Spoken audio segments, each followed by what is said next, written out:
शुभ मध्याह्न बच्चों, मेरा नाम फिरोज सर है। आज से मैं आपको हिंदी पढ़ाऊंगा। इससे पहले हमारे नारायण सर पढ़ा रहे थे। नारायण सर तो थोड़ी बहुत जानकारी मैंने प्राप्त की, जैसे कि उन्होंने व्याकरण की ढेर सारी चीज़ों को आपको पढ़ाया, व्याकरण के अंशों को उन्होंने पढ़ाया है।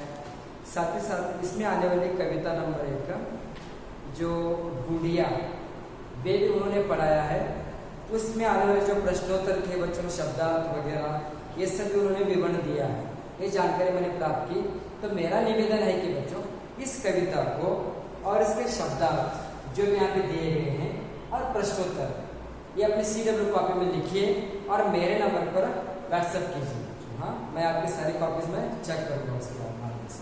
तो आज के अवधि में हम लोग पाठ नंबर 2 आरंभ करेंगे, जिसका नाम है 2 गौरैया। यस, वैसे तो संख्या में 2 हैं, 2 गौरैया होने के कारण 2 गौरैया ऐसे होना चाहिए, वैसे क्योंकि बहुवचन मात्रा है ये। 2 जो होती है संख्या में बहुवचन होती है। गौरैया वे पक्षी है जो मामूली घर के आसपास या हमारे सड़कों पे, गली बस्ती में ये पाई जाती है, लेकिन आजकल ये भी धीरे धीरे क्या हो गया बच्चों, लुप्त हो रही है। इसके लेखक जो हैं भीष्म साहनी। भीष्म साहनी इसके लेखक हैं, जो 2 गौरैया के बारे में कथा बता रहे हैं। गौरैया वे मामूली पक्षी बच्चों, जो बुलबुल भी कहते हैं या फिर घर के आसपास हमें मिलती है। वैसे देखें तो 2012 में 2012 तो दिल्ली सरकार ने क्या किया बच्चों, इसे उनके राज्य की पक्षी बना दिया, राज्य पक्षी। जैसे हमारा पक्षी नीलकंठ है, इसे क्या कहते हैं, इंडियन रोलर, कर्नाटक का। उसी प्रकार हमारे राष्ट्रीय पक्षी मोर है। तो ये जो गौरैया है बच्चों, वे दिल्ली सरकार ने क्या किया 2012 में इसको राज्य पक्षी नाम से घोषित कर दिया। आगे बच्चों 20 मार्च को, 20 मार्च 20 अंतर्राष्ट्रीय गौरैया दिवस, अंतर्राष्ट्रीय गौरैया दिवस मनाया जाता है, क्योंकि इसके लुप्त होने के कारण, इसके गायब होने के कारण इसको बचाया जाए, इसलिए क्या करते हैं 20 मार्च को गौरैया एक पक्षी है बच्चों, इसका दिवस भी मनाया जाता है। तो हमारा जो है नीलकंठ जो है वो कर्नाटक, उड़ीसा और तेलंगाना की राज्य पक्षी भी कही जाती है। तो इससे पहले जैसे मैं पाठ आरंभ करने से पूर्व लेखक भीष्म साहनी का संक्षिप्त जीवन परिचय आपके सामने देना चाहता हूँ। लेखक परिचय बच्चों, इसके फोटो कॉपी मैं ग्रुप में शेयर करूंगा। इसे सीधे सीधे अपने CW में लिखो बच्चों, पाठ का शीर्षक लिखकर CW में लिखने का प्रयास करें। लिखिए सब। लेखक परिचय, इनका नाम है भीष्म साहनी और इनका जन्म हुआ 8 अगस्त 1915 को। जन्म स्थान है इनका रावलपिंडी, पाकिस्तान। 1915 पाकिस्तान के मतलब वहाँ के निवासी थे, क्योंकि देश अभी विभाजित नहीं हुआ था। हिंदुस्तान और पाकिस्तान दोनों एक देश थे बच्चों, एक ही प्रदेश था। जैसे आज़ादी प्राप्त हुई हम लोगों को, तब 2 मुल्कों में, 2 वतन में, 2 देशों में हमारा जो प्रदेश था वो बट गया बच्चों। तो भीष्म साहनी फिर पंजाब के राज्य में, पाकिस्तान से पंजाब में चले आए। तो इनकी शिक्षा थी बच्चों MA उन्होंने हिंदी में समाप्त किया, फिर बाद में PhD उन्होंने समाप्त किया। उसके बाद में इनके कुछ प्रमुख कृतियां हैं और रचनाएं हैं जो बहुत ही मशहूर हैं। ये जो बच्चों उपन्यास है, उपन्यास है जिसे अंग्रेजी में नोवेल कहते हैं हम लोग, जैसे बड़ी जैसे कि कथा होती है बच्चों, बाद में झरोखे, ये उपन्यास है। तो इनकी ढेर सारी कहानियां भी हैं जो एक किताब में संग्रहित किए गए हैं, जिसका नाम है मेरी प्रिय कहानियां। उसके बाद में भाग्य रेखा, ये भी एक नाटक है बच्चों, और एक नाटक है कबीरा खड़ा बाजार में, आदि एक से। इस प्रकार की कुछ प्रमुख कृतियां भीष्म साहनी साहब ने क्या किया, लिखे हैं। उसके बाद है अंश नंबर 6, इन्हें प्राप्त किए ढेर सारे पुरस्कार बच्चों, कुछ ही मैंने लिखे हैं यहाँ पे। इनके पुरस्कार है साहित्य अकादमी पुरस्कार, भारत सरकार द्वारा प्राप्त किया है बच्चों। फिर बाद में Shiromani award from Punjab government, Punjab की सरकार द्वारा प्राप्त किया गया। Nehru award, Soviet Nehru award बोलकर एक मतलब साहित्य के क्षेत्र में आता है बच्चों। तो ये पुरस्कार भी जो है वे भी हिंदुस्तान की सरकार ने, भारत सरकार देती है। फिर पद्म भूषण, पद्म भूषण ये भी जैसे कि जो प्रमुख व्यक्ति होता है भारत का, ऐसे लोगों को दिया जाता है। इसके 4 तरह के अलग अलग पुरस्कार में इसको विभाजित कर देते हैं बच्चों। पहले भारत रत्न, जिसने ढेर सारे मतलब भारत में सबसे बड़ी देन दी हो, बहुत सहयोग दिया हो कि इस देश को तरक्की करने में, विकास करने में, ऐसे व्यक्ति को भारत रत्न पुरस्कार मिलता है। उसके बाद जो थोड़ा बहुत उससे भी कम हटकर ऐसे लोगों को पद्म विभूषण देते हैं। उसके बाद आता है तीसरे स्थान पर पद्म भूषण, जो कम सेवा, उससे थोड़ा कम सेवा की। उसके बाद चौथे स्थान पर आता है बच्चों पद्मश्री। तो इस प्रकार भारत सरकार ने क्या 4 अलग अलग पुरस्कारों में विभाजित किया है। उनके देन को, उनके योगदान को देखकर सरकार उन्हें नियुक्त करती है, चुनती है, चुनकर क्या करती है, पुरस्कृत करती है। समाज सेवा के नाम पर, या फिर परिसर बचाओ, या फिर शिक्षण के क्षेत्र में, या साहित्य के क्षेत्र में, या राजनीति में, या फिर विज्ञान के क्षेत्र में, या फिर फिल्मी दुनिया में, खेल की दुनिया में। तो अलग अलग जिन्होंने साधनाएं की, जो सफलता उन्होंने प्राप्त की, उसके आधार पर क्या करते हैं बच्चों, इस पुरस्कार को दिया जाता है। तो ऐसे महान व्यक्ति भीष्म साहनी की मृत्यु 11 जुलाई 2003 को हुई बच्चों। इनकी मृत्यु 11 जुलाई 2003 को इनका देहांत हुआ, देहावसान हुआ। इस प्रकार कैसे एक संक्षिप्त जीवन परिचय श्रीमान भीष्म साहनी जी का, जिन्होंने पाठ 2 गौरैया लिखा है। भोली भाली चिड़िया, जो आजकल बहुत कम दिखाई दे रही है। हमारे बचपन के दिनों में ढेर सारी चिड़िया हम देखा करते थे। तो चलिए पाठ का वाचन मैं करता हूँ, उसके बाद हम क्या करते हैं, इस पाठ में आए कुछ मुहावरे, शब्दार्थ, इसको हम देखते हैं। इसे हम मिटा देते हैं। इस फोटो को मैं शेयर करूंगा, उसके बाद आप सीधे में लिखिए। लेकिन उससे पहले जो गुड़िया कविता नारायण सर ने पूर्ण की है, उसके सारे प्रश्नोत्तर पूर्ण करो। जैसे पूर्ण करोगे, मेरा नंबर है व्हाट्सएप में, उस पर क्या करो, अपना पूरा नाम डालकर अपने सारे नोट्स शेयर करो, मैं देख लूंगा।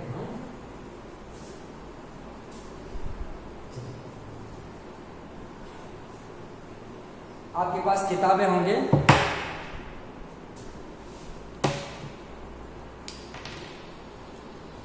किताबें भी किताबें देखिए। दूसरा पाठ 2 गौरैया, पृष्ठ संख्या 5।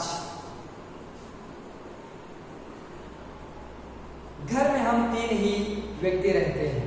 लेखक अपनी बात बता रहा है, जैसे भीष्म साहनी अपने बचपन के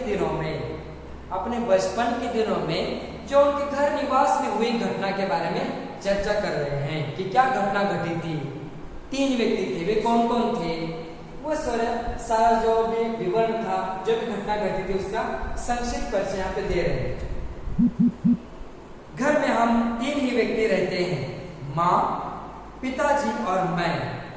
पर पिताजी कहते हैं कि यह घर सराय बना हुआ है, हम तो जैसे यहाँ मेहमान हैं, घर के मालिक तो कोई दूसरे ही हैं। दूसरा अंश, आंगन में आम का पेड़ है, तरह तरह के पक्षी उस पर डेरा डाले रहते हैं। जो भी पक्षी पहाड़ियों घाटियों पर से उड़ता हुआ दिल्ली पहुंचता है, पिताजी कहते हैं वही सीधा हमारे घर पहुंच जाता है। जैसे हमारे घर का पता लिखवा कर लाया हो। यहाँ कभी तोते पहुंच जाते हैं, तो कभी कौवे और कभी तरह तरह की गौरैया। अब यहाँ पे गौरैया कहते हैं, जैसे कि बहुवचन रूप। अब मैं यहाँ पे बताने के लिए पाठ का शीर्षक ऐसे क्यों हुआ, एक्चुअली ऐसे होना चाहिए। 2 गौरैया, 2 पक्षी आए। वह शोर मचाता है कि कानों के पर्दे फट जाएं, पर लोग कहते हैं कि पक्षी गा रहे हैं। तीसरा अंश बच्चों, घर के अंदर भी यही हाल है। विषयों तो चूहे बसते हैं, रात भर एक कमरे से दूसरे कमरे में भागते फिरते हैं। वह धमा या प्यारे विद्यार्थियों, हम चर्चा कर रहे थे गौरैया के बारे में। पाठ का तीसरा अंश है, घर के अंदर भी यही हाल है, घर के अंदर भी यही हाल है। बीसियों तो चूहे बसते हैं, रात भर एक कमरे से दूसरे कमरे में भागते फिरते हैं। वह धमा चौकड़ी मचती है कि हम लोग ठीक तरह से सो भी नहीं पाते। बर्तन गिरते हैं, डिब्बे खुलते हैं, प्याले टूटते हैं।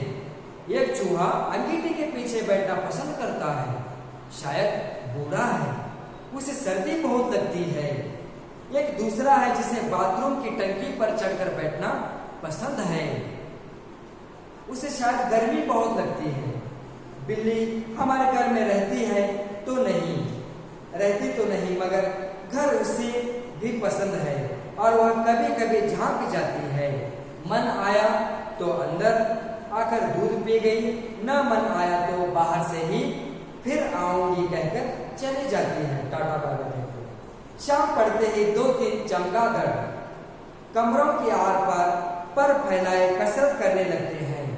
घर में कबूतर भी हैं, दिन भर गुडरुगू का संगीत सुनाई देता रहता है।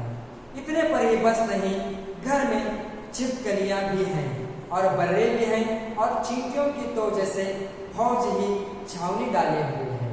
यह बच्चों पाठ का इतना ही अंश हम आज के अवधि में जानेंगे, लेकिन इससे भी पूर्व हम क्या करेंगे बच्चों, इस पाठ में आए हुए कठिन शब्दों को देखेंगे। जो भी नए शब्द हैं, जो नए शब्द इस पाठ में आए हुए हैं उसको जानने में, अगर उसको जानने में अगर ऐसे आगे बढ़ेंगे तो फिर पाठ में आपको दिक्कत होगी।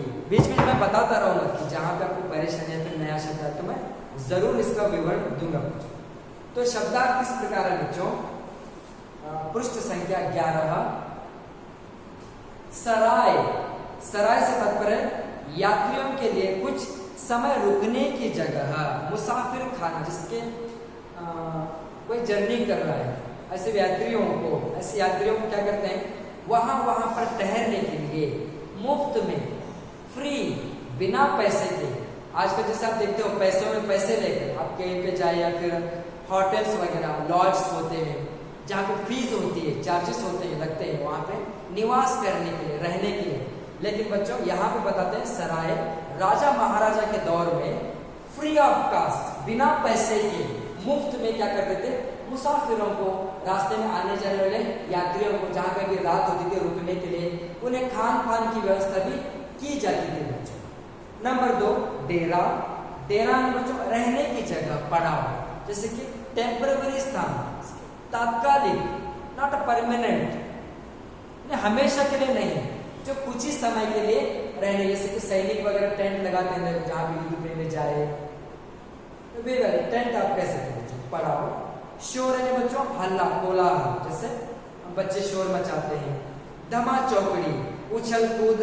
अंगीठी, अंगीठी यानी चूल्हा, जैसे कि पानी गर्म करने के लिए, फिर पकवान बनाने के लिए जो लगाकर सिगड़ी वगैरह होती है, जिसके अंदर आग वगैरह लगाकर लकड़ियां डाली जाती है बच्चों, आग रखने का बर्तन बच्चों। कसरत यानी व्यायाम। छावनी, जहाँ सेना या पुलिस रहती हो, शिविर, वो भी टेंट है बच्चों, जहाँ पे सोल्जर्स वगैरह फिर सैनिक रहते हैं, उस स्थान को हम छावनी कहते हैं, जो तात्कालिक, हमेशा के लिए नहीं रहते बच्चों। रोशनदान, रोशनदान एक शब्द है नए पाठ में, वहां पे कमरे के अंदर रोशनी आने के लिए बनी खिड़की। यस, पुराने दौर में क्या होता बच्चों, घरों के ऊपर छोटे क्या करते थे, दीवार में खिड़कियां बनाया करते थे बच्चों, उसे रोशनदान कहते हैं। आगे बच्चों, बिछावन, बिछावन बिस्तर, जैसे बेड वगैरह हम लगाते हैं सोने से पूर्व, उसे बिछावन कहते हैं, बिस्तर कहते हैं। उबल पड़ना, गुस्सा, क्रोधित होना। आगे हुक्म, आदेश, आज्ञा। अक्ल, बुद्धि। इर्द गिर्द यानी आस पास, आजू बाजू, हमारे जो भी वातावरण का आजू बाजू वे होता है। थिगलियां का मतलब तो छेद बंद करने के लिए टाका गया कपड़े का टुकड़ा, पैबंद। जैसे अब कहीं मेरा शर्ट वगैरह फटा हुआ है, वहाँ पे कटा हुआ है, तो मैं अलग से कपड़ा क्या करूँगा, उसे वहाँ पे चिपका दूंगा, एक जैसे पैसे जैसे, या फिर ऐसे चिपका, उसे क्या कहते हैं बच्चों, थिगलियां कहते हैं। निरीक्षण जांच, अवलोकन करना, देखना किसी को, जैसे परीक्षा में हमें निरीक्षक रहते हैं, देखो परीक्षा से सुपरवाइजर, इन्विजिलेटर्स परीक्षा में क्या करते हैं, हमारा निरीक्षण करते हैं बच्चों, तो उसे निरीक्षण में जांच करते हैं, जो परखता है। तो ये देखो शब्दार्थ इस पाठ में आए हुए बच्चों। आगे हम पाठ की ओर फिर दोबारा बढ़ते हैं। लेखक भीष्म साहनी, पाठ 2, 2 गवरैया। कितने बच्चों? 2 ही संख्या में, 1 नहीं 2 गवरैया हैं। क्या बताते हैं लेखक का? घर में हम 3 सदस्य हैं। कितने हैं? 3 व्यक्ति हैं बच्चों। घर में व्यक्ति वे हैं, एक तो लेखक छोटे थे, लेखक, दूसरे माताजी, तीसरे उनके पिताजी। इस प्रकार 3 सदस्य घर में। लेकिन इसके बावजूद कुछ और लोग भी रहते हैं। वे कौन है बच्चों? यह घर सराय मुसाफिर खाना, यात्रियों के लिए रहने का स्थान, जैसे अभी भी मैंने बताया आप लोगों को, बना हुआ है। हम तो जैसे यहाँ मेहमान हैं, घर के मालिक तो कोई दूसरे ही हैं बच्चों। मेहमान, मेहमान जैसे अंग्रेजी में हम लोग गेस्ट कहते हैं, या फिर हिंदी में और एक शब्द होता है बच्चों अतिथि। भारतीय परंपरा है अतिथि देवो भव। अतिथि जो गेस्ट आते हैं, जो बाहर के रिश्तेदार आते हैं हमारे घर को, उन्हें मेहमान कहते हैं। तो मेहमान का विलोम शब्द, अपोजिट, विरुद्धार्थक शब्द मेजबान, यानी उसकी मेहमान नवाजी करते हैं। मेहमान, मेजबान, ऐसा आप कह सकते हैं। मेहमान है, घर के मालिक तो कोई दूसरे ही हैं। घर का मालिक स्वयं लेखक और उनके माता पिताजी हैं, लेकिन मालिक से तात्पर्य है कोई दूसरे, कोई दूसरा व्यक्ति है। मालिक का स्त्रीलिंग रूप बच्चों, स्त्रीलिंग रूप इसका होता है मालकिन। और वैसे देखिए अपोजिट वर्ड या फिर विलोम शब्द आप कहते हो, या फिर विरुद्धार्थक आप कहते हो। मालिक का नौकर, सेवक, ये होता है नौकर या फिर सेवक। मालिक, मालिक स्त्रीलिंग रूप पर मालकिन। मालिक का अपोजिट नौकर या फिर सेवक बनता है। ठीक है, मालिक तो कोई दूसरे ही हैं। जैसे मालिक है नहीं, ओनर, अंग्रेजी ओनर कहते हैं।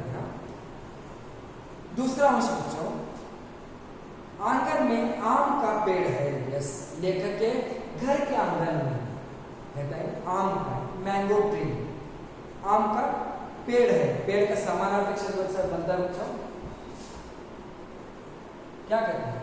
पर्याय शब्द, वृक्ष, वृक्ष कहते हैं, तरुवर कहते हैं हम लोग बच्चों। बाद में फिर पादप कहते हैं इसको। पर्यायवाची बच्चों, परीक्षा में आपको 1-2 अंक के लिए आएंगे। पेड़ है, तरह तरह के पक्षी उस पर डेरा डाले रहते हैं। तरह तरह के अनेक प्रकार के पक्षी, जैसे तोता, कबूतर, मैना या कौवा है बच्चों, फिर या फिर मोर है, या फिर यहाँ पे तीतर आता है, गौरई आती है। ऐसे अनेक तरह के पक्षी क्या करते हैं? डेरा डाले रहते हैं। फल का पेड़ है और ढेर सारी टहनियाँ होती हैं, वहाँ पे खान पान की व्यवस्था होती है, फल वगैरह खा लेते हैं। कभी कभी उड़ जाकर कुछ और खा के आते हैं। लेकिन पेड़ जहाँ पे रहते हैं बच्चों, पक्षियों का चहचहाना वहाँ पे अवश्य रहता है। तो डेरा डालना है, पड़ाव डालना, उनका घर बनाना। तो पक्षियों के घर को क्या कहते हैं? घोंसला, इंग्लिश से नेस्ट, घोंसला। तो पक्षियों के अलग अलग घर होते हैं। जैसे गौरैया का घर अलग होता है, मैना का घर अलग होता है, कौवे का घर अलग होता है, बाज का अलग होता है, तोते का अलग होता है। तोता क्या करता है? पेड़ को ही काट कर उसके अंदर बसता है। तो अलग अलग घर होते हैं पक्षियों के भी। जो भी पक्षी पहाड़ियों घाटियों पर से उड़ता हुआ दिल्ली पहुंचता है, पिताजी कहते हैं वही सीधा हमारे घर पहुंच जाता है, जैसे हमारे घर का पता लिखवा कर लाया हो। लेखक भीष्म साहनी पिताजी के माध्यम से उनके मन के भावनाओं को बता रहे हैं। क्या बताते हैं वहां? जो दिल्ली आ रहा है, भारत की राजधानी नई दिल्ली बच्चों, जो भी पक्षी दूर कहीं से पहाड़ियों घाटियों को छलांग करे, फिर उसे पार कर उड़ता उड़ता जब दिल्ली पहुंचता है, तो गौरव भी दिल्ली की राज्य पक्षी है। तो वे क्या करता है? सीधे हमारे घर आता है। लेखक के घर है, पिताजी बता रहे हैं लेखक के घर आता है। ऐसे लग रहा है जैसे कि किसी के माध्यम से उसने पता लिखवा कर लाया हो, पता एड्रेस, पता लिखवा कर सीधा हमारे घर पहुंच जाता है, जैसे हमारे घर का पता लिखवा कर लाया हो। यस। आगे बच्चों, यहां कभी तोते पहुंच जाते हैं, तोते बहुवचन, एक वचन इसका होता है बच्चों तोता।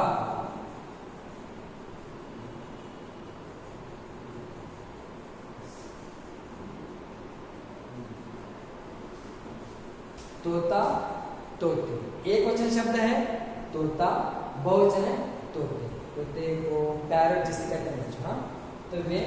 और अगर इसका स्त्रीलिंग रूप देखेंगे, पुल्लिंग और स्त्रीलिंग है, तोता तोती होता है, नर तोता मादा तोता, कबूतर नर कबूतर मादा कबूतर।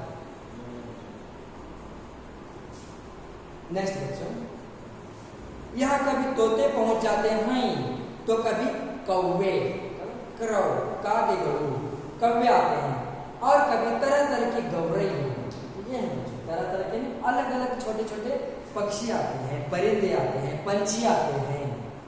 वह शोर मचता है कि कानों के पर्दे फट जाएं, पर लोग कहते हैं कि पक्षी गीत गा रहे हैं, पक्षी संगीत मचा रहे हैं। यहाँ पे लेखक कानों के पर्दे फटना, इससे बच्चों बहुत ज्यादा शोर मचा। मुहावरा, मुहावरा, मुहावरा जैसे अंग्रेज में हम एलिमेंट फ्रेज कहते हैं बच्चों से। तो एक नंबर कानों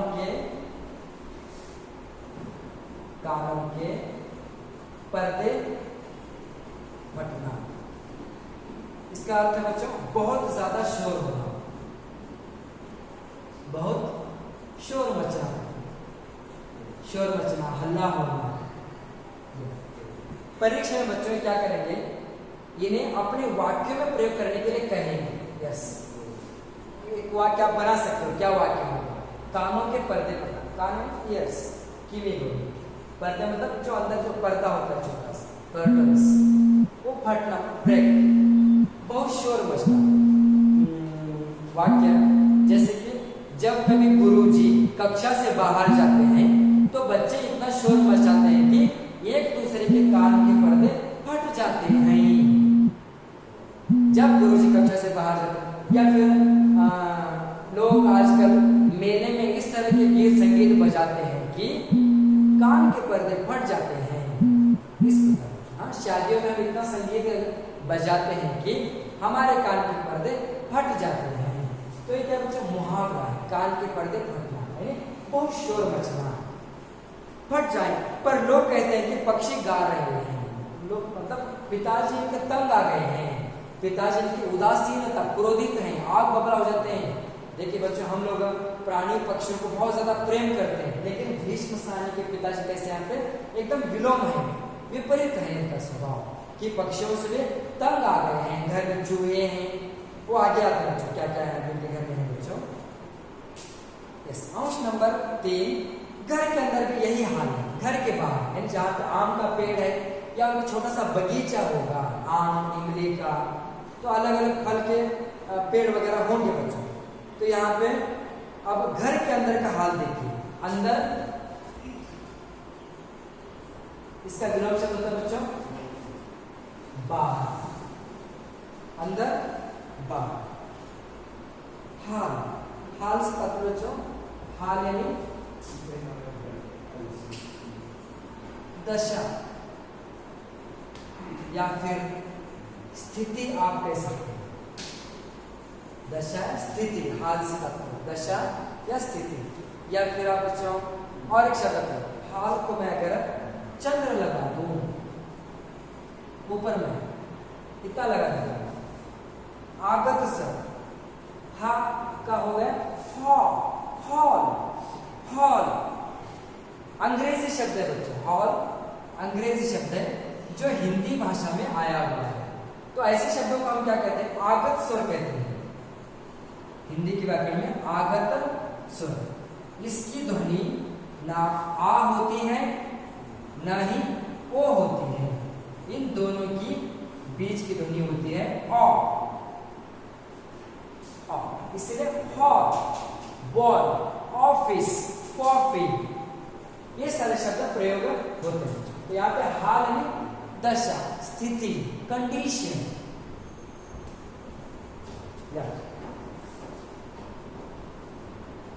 तो घर के अंदर भी यही हाल था बच्चों। बेसियों तो चूहे बसते हैं, चूहे रैट्स, इलीगल चूहे रहते हैं, बसने का मतलब रहते हैं।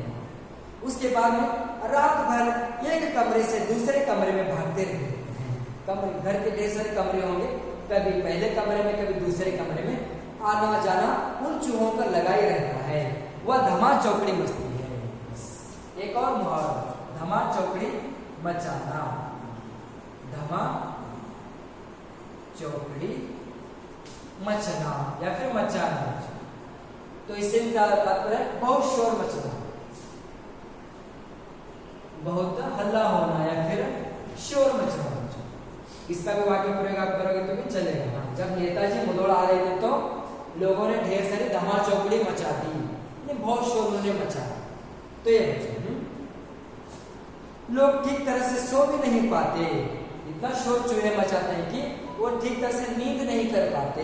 दे आर अनेबल टू स्लीप। बर्तन गिरते हैं, मतलब जो भी बर्तन वगैरह होते हैं वो गिर जाते हैं, क्योंकि चूहों के भागदौड़ से डिब्बे खुलते हैं, खान पान रखा हुआ उन डिब्बों में, प्याले टूटते हैं। प्याले से तो तात्पर्य है बच्चों छोटे छोटे कटोरियां, गिलास वगैरह जो भी कांच के वगैरह होते हैं वो नीचे गिरने से टूट जाते हैं। एक चूहा अंगीठी के पीछे बैठना पसंद करता है, शायद बूढ़ा है, उसे सर्दी बहुत लगती है। पसंद, इसका विलोम शब्द होता है नापसंद। सर्दी, इसका विलोम शब्द होता है गर्मी। सर्दी, गर्मी। तो एक चूहा बहुत बूढ़ा है, बूढ़ा विलोम शब्द जवान, बूढ़े से जवान। क्या बताते हैं? एक चूहा अंगीठे के पीछे, अंगीठे यानी पकवान बनाने जो चूल्हा, चूल्हा जिसे प्रयोग करते हैं जो आग लगाते हैं उसे अंगीठे कहते हैं, बैठना पसंद करता है। शायद वो बहुत बूढ़ा हुआ होगा, उसे सर्दी लगती है, इसीलिए गर्मी पाने के लिए चूल्हे के पास, अंगीठे के पास बैठता है। एक दूसरा है जिसे बाथरूम की टंकी पर, टंकी यानी टैंक, वाटर टैंक, कहाँ पे? बाथरूम में जो होती है, तो उसके ऊपर एक चूहा बैठता है। शायद उसे बहुत गर्मी लगती है, सर्दी के लिए, ठंडक के लिए वहां पे बैठता होगा। बिल्ली नहीं है क्या? ऐसे प्रश्न उद्भव होता होगा। बिल्ली क्या है? बिल्ली नहीं है क्या? बिल्ली है, लेकिन पड़ोस के घर की, हमारे घर में रहती तो नहीं, मगर घर से भी पसंद है, घर उसे भी पसंद है, घर उसे पसंद है, क्योंकि तोते कबूतर सब आते जाते रहते हैं और चूहे भी हैं। घर बिल्ली को पसंद है, वह कभी कभी झांक जाती है। झांक पीपिंग के पीपिंग, हनी की दूध, ऐसे झांक कर जाना। मन आया तो अंदर आकर दूध पी गई, अगर न मन आया तो बाहर से ही फिर आऊंगी बोलकर टाटा कहकर चली जाती है। शाम पड़ते ही 2 दिन चमगादड़, चमगादड़ है बच्चों, चमगादड़, इसे अंग्रेजी हम लोग बैट कहते हैं। बैट यानी क्रिकेट का बैट है बच्चों, जो पक्षी होता है रात में ही उसे दिखता है, दिन में उसे दिखाई नहीं देता, दिन में छुपा रहता है, रात में उसे दिखता है, रात में ही उड़ते रहते हैं। तो ऐसे पक्षी क्या करते हैं? रात में आकर किसी अंदर बाहर आर पार करते हुए कसरत करते हैं, व्यायाम करते हैं, क्योंकि वे उल्टा लटकते हैं बच्चों के, सीधे बैठते नहीं है, पैरों के सहारे से नीचे झूलते रहते हैं, वे लटके रहते हैं पैरों पे या फिर घरों के कार्निस पर या फिर खिड़कियों में। तो वो होते हैं बच्चों चमगादड़, जिसका रंग काला होता है। घर में, नेक्स्ट, घर में कबूतर भी है। कबूतर, इसका लिंग है बच्चों नर कबूतर। नर कबूतर यानी पुल्लिंग है, इसका स्त्रीलिंग होता है बच्चों मादा कबूतर। मादा कबूतर, नर कबूतर, मादा कबूतर, ऐसे नहीं कबूतर कबूतरनी, ऐसे नहीं होता, ये गलत है बच्चों। नर कबूतर, मादा कबूतर, इन दोनों का प्रयोग करते हैं। जैसे चीता, चीता लिपर्ड, नर चीता, मादा चीता।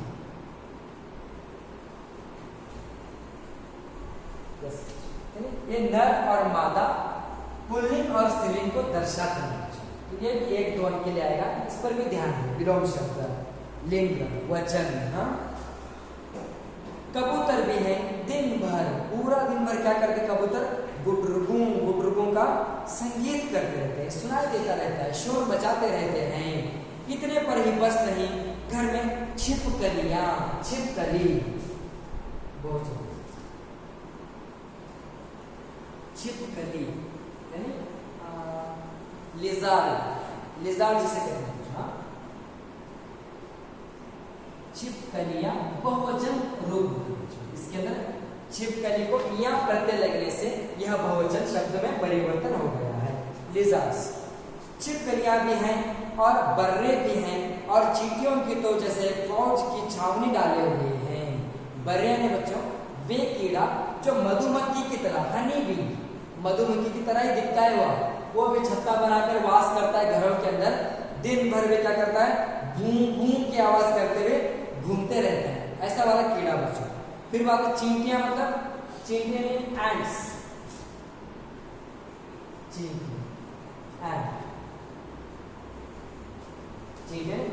तो वो उनका तो कतार में चलते रहते हैं, जाते रहते हैं। जैसे कि उन्होंने छावनी लगा दी है। छावनी किसे कहते हैं? जैसे टेंट वगैरह डालना है, फिर डेरा डालना। जैसे फौज जब युद्ध के लिए जाती है तो वहां क्या करते हैं? अलग अलग वे टेंट लगाते हैं, डेरा लगाते हैं, ऐसा को हम छावनी कहते हैं। तो चींटियां में क्या है?